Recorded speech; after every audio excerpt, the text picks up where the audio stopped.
Good morning, good morning. Gee, it's great to start your day with coffee with Karma today. Good morning, happy Monday, and welcome to the 109th episode of Coffee with Karma. I'm your host, Karma Spence, and I help entrepreneurs write and write a client and lead attracting book in 90 days or less. Now, today's episode is probably a little more personal. I had to make a business decision last week and it really cut to my core. I've been saying all this year that I am going to write a book a month. And now, after 3 months, I'm having to change that plan. And my word is really important to me. So it was really hard. It was really hard for me to make that decision. But I think there are some lessons here that could be learned not only by myself, but by you, dear watcher, listener, follower. Because sometimes the best laid plans don't go according to plan. And sometimes you have to pivot. So, in this episode, I'm going to give you 5 reasons that I've decided to pivot on my book a month plan and go to something a little less ambitious. We'll see. So, the first one is a phenomenon that I'm calling reader fatigue. It could be buyer fatigue, whatever. So, January's book sold X number, right? February's book sold half that. And March's book sold less than half that. So, there's a decreasing return on investment here. And I suspect that at least one of the variables that is going on is that people are like, I just bought a book. Stop with the releasing already. So, I think having one a month, having a launch a month is a little intense for my audience. Now, would it be too intense for your audience? I don't know. Maybe not. I mean, if you had a really huge audience and like only 25% bought each month, then it probably wouldn't be a problem. But I don't have a huge audience, huge engaged audience. And so, yeah, I'm sure it did add to some fatigue. So, that's one reason why I've decided to slow down the cadence. In fact, for the rest of this year, I'm going to be doing it every other month. And in the following year, I'll probably be doing it every 2 months. At least that's the plan right now.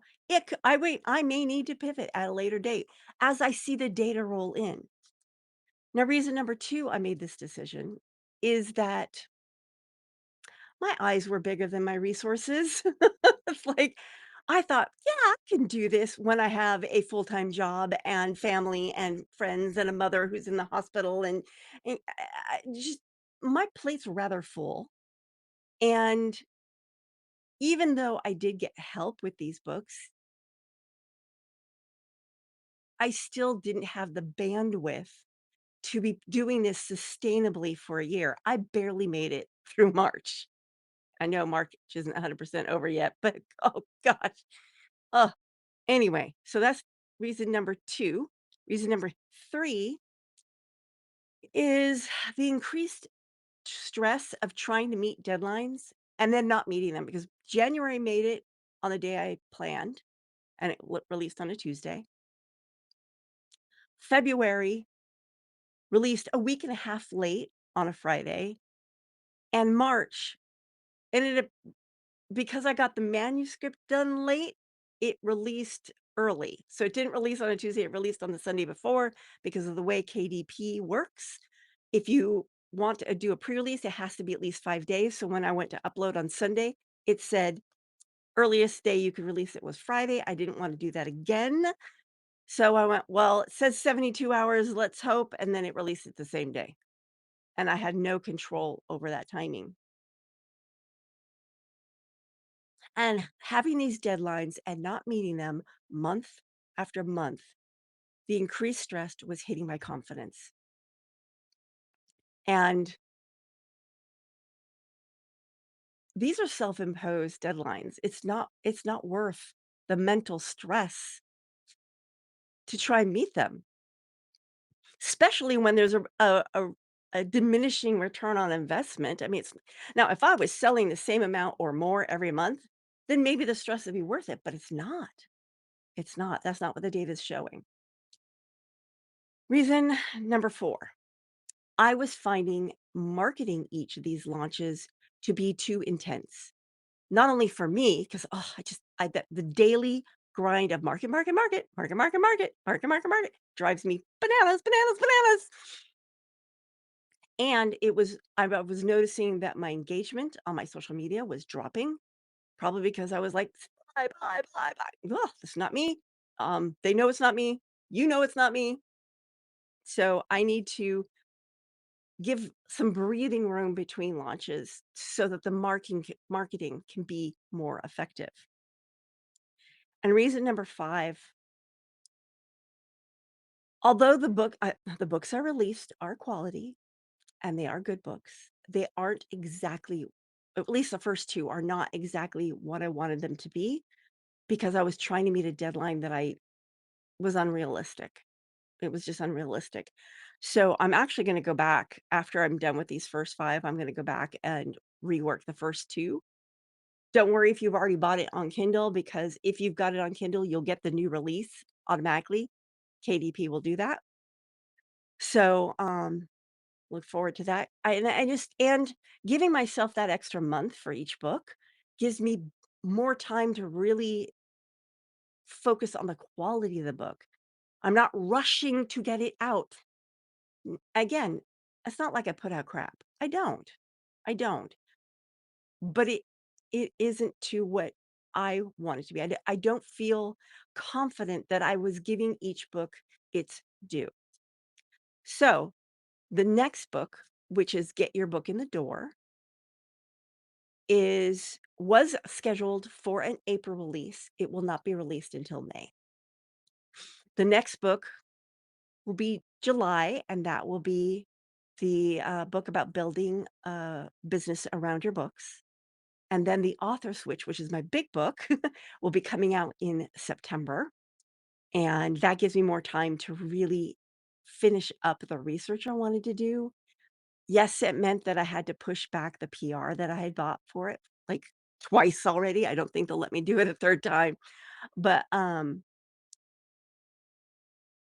this was a really hard decision, and honestly, I spent a lot of time being rather upset and depressed and crying and feeling like I was no good because I had to make this decision. I'm better now. And I thought I would just share those lessons with you. Don't drive yourself crazy when the data doesn't support that what you're doing is working. Pivot and try something else. Now, that doesn't mean give up the first time.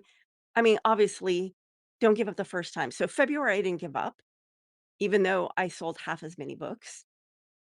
Because I didn't have enough da 3 months is a trend, okay?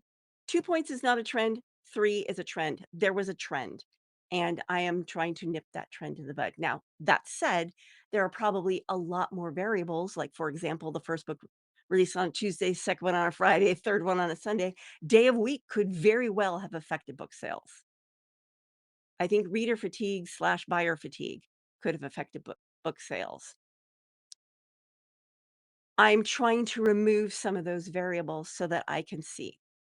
Now, that said, I am noticing that at least having a book in a series is helping because book sales on in February actually increased the book sales of book number 1.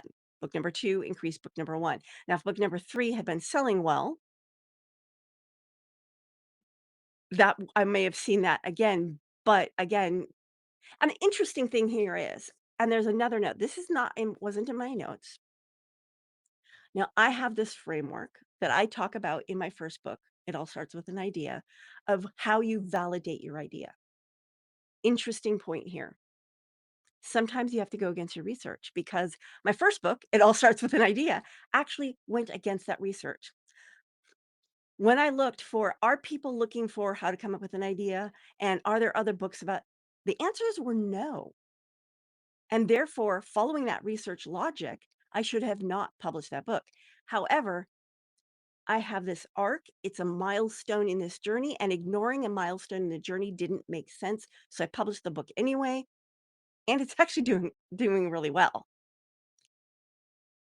Book number 2, the research showed that it would sell really well because there's a lot of people out there looking for this information, and there are a lot of books about this information. It didn't sell as well. Now, will it sell well over time? Probably, probably. And book number 3, not only did the research show that this was an excellent idea, but people at out of all the people who asked me questions, the questions that come up the most are around writing, editing, and publishing a book and design, because that's also in that book, designing the cover and the interior. Those are the questions that are asked the most to me personally and out in the world. So I wrote a book that answered those questions. I'm not thinking that's the variable that's causing the sales to be not as good. Now, does that mean that this book won't sell very well ever? No. It just means right now probably wasn't the best time, the launching, all that. So, those are the lessons I've learned, and this is why I'm pivoting. I hope that some of these are helpful to you when you start planning your book launch or launches. And this is Karma saying ciao for now. I will see you on Wednesday. And I will be talking about 5 ways to write a book in 90 days or less. There you go.